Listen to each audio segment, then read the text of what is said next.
melhorar as condições do povo, por isso é que ele falava primeiro angolano, segundo angolano, terceiro angolano. Eduardo Santos nunca disse isso. Nunca disse isso. Portanto, isso, e nós, é um expediente. Eduardo Santos tinha uma filosofia completamente diferente, e o seu expediente, a sua forma de fazer política é para manter a política, era um fim e não um meio para alcançar um fim. Essa é a diferença entre Savimbi e Eduardo Santos. Portanto, nós agora temos que ver o que deve ser feito e temos que tirar ilações, temos que aprender. Temos que começar a aprender as coisas, porque o que está a ser feito em Angola, e quando se fala de paz, quando se fala de reconciliação, nada disso está a ser feito, nada disso está a ser semeado. E Portugal, eu nunca vi um país europeu ir assinar um acordo de paz em África. Fomos em Portugal. O doutor, o professor Aníbal Cavaco Silva, com todo o respeito, ele tinha a sua simpatia pelo MPLA. Aliás, todos eles. O MPLA que estava no poder. Ele poderia rir-se com o presidente Jonas Savimbi. Aliás, a única pessoa que demonstrou lealdade à UNITA e ao presidente Savimbi foi o doutor Mário Soares. Cavaco Silva, Guterres, Sócrates, Costa, todos eles são aliados do MPLA. Todos eles. Se a UNITA pensa que o Cavaco Silva, o Costa, estavam... Todos, sempre que foram em Luanda, nunca fizeram pretensão de se encontrar com líderes da UNITA, nem com o doutor Jonas Savimbi. Mário Soares foi o único e não se encontrou com o Jonas Savimbi quando foi em Luanda, porque Savimbi estava no Ambo. Portanto, o Cavaco Silva não era árbitro naquele papel que ele estava a fazer e não era juiz. Era um juiz, mas que tinha uma simpatia por uma das partes. Olha, eu vou sair, aqui está falhado. Está falhado. Okay. Não sei se me ouviram. Ouvimos em perfeição. Obrigado. O Pedro tinha 1 minuto para responder por citação. Vamos mesmo ser breves. É 1 minuto mesmo. Pois, doutor William, eu queria aqui dizer ao doutor Anselmo que quando eu falava da posição de força que os dois presidentes levavam, era justamente a base, não é, para poder fazer compreender. O meu ponto de vista é muito simples. Doutor Anselmo, encarecidamente, se houve negociação para assinatura de um acordo, podia haver, primeiro, a orientação do cessar-fogo, houve esta orientação, e automaticamente a inserção das forças da UNITA e as forças do MPLA simplesmente para a unificação, que já chamamos força do governo. E o MPLA, ou seja, o presidente José Eduardo dos Santos e o presidente Jonas Savimbi não iriam como se fosse cada um de acordo ou seja, iriam cada um com o seu partido, mas não com as forças militarizadas.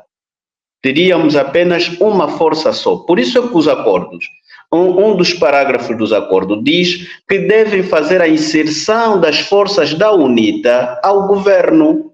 E hoje é um patamar que ainda se continua a lutar, que as ex-falas da UNITA não conseguem estar na segurança social ou então na caixa social. Portanto, é um elemento que teriam que debater muito antes da assinatura dos acordos. Então, é aqui onde está o erro. Nós temos sempre que pensar o país e não pensar, se calhar, uma determinada força política. O erro foi aqui. Se houvesse uma inserção diretamente dos militares da UNITA ao governo, iriam com uma segurança de que, de qualquer jeito, esses militares já fazem parte do governo, são remunerados pelo governo, lutam pelo Estado angolano, já como Estado, não como governo, e automaticamente a segurança seria diferenciada. Seria José Eduardo dos Santos ter a mesma proteção que o Jonas Savimbi, Jonas Savimbi ter a mesma proteção que o José Eduardo dos Santos pelas forças angolanas. Portanto, esta disparidade fez com que o acordo tivesse azedado conforme azedou e cada um confia na sua força e na sua posição. Agora veja, uma questão que nós temos que dizer e temos que ela ser dita é a forma como isto tudo começou. E nós aqui estamos a dizer que o MPLA tem sido sempre a primeira pessoa, sempre na primeira pessoa, em querer levar vantagem sobre o erro cometido por outro. E ele vem com a sua força, depois vem com genocídio e depois culpabiliza.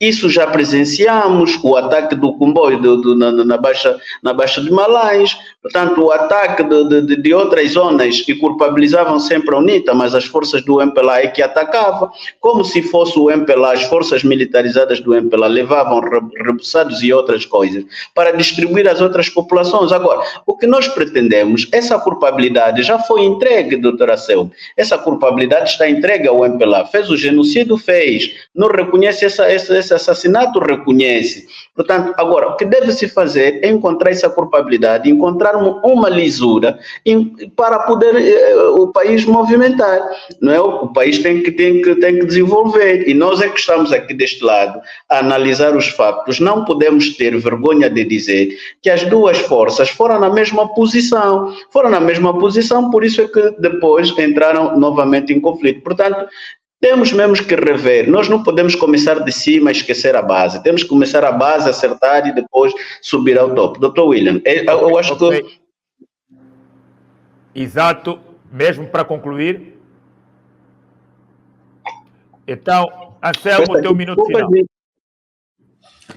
Bem, o meu minuto final era só para ainda voltar nessa situação do Dr. Pedro, está a fazer confusão.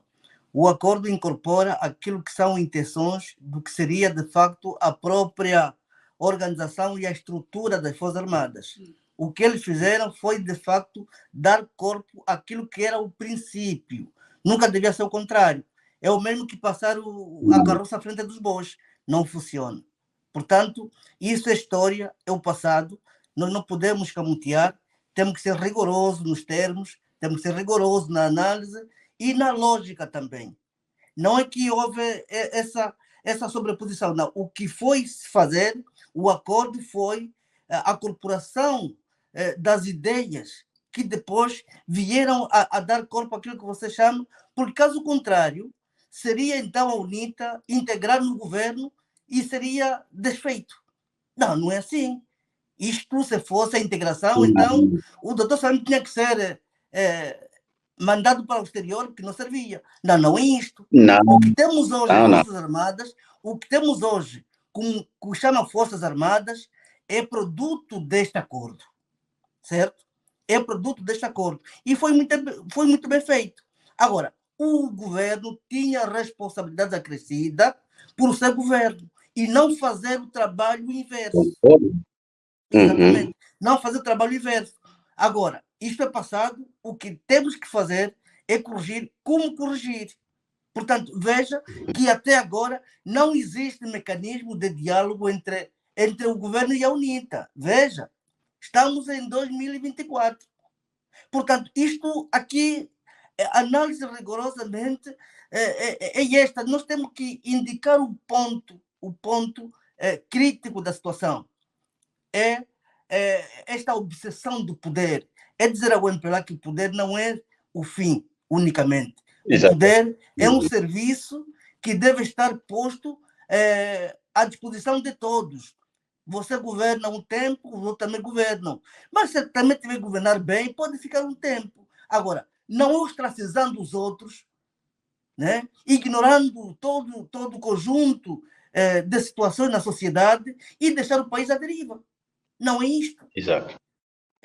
Então, como minuto final, eu penso que a data deve ser lembrada e, como disse o Malundo, nesta pinóplia de análise e de lembranças, recordações da data, o Dr. William é o pivô que nunca deve ser esquecido, porque essa data, o 31, de facto, mesmo que há um grupo que tenta ignorar, mas a história registrou. Os factos são teimosos. E essa data terá que entrar na história da Angola e um dia terá que ser consagrado feriado nacional, porque é daí onde nasce a Segunda República, onde o pé caiu.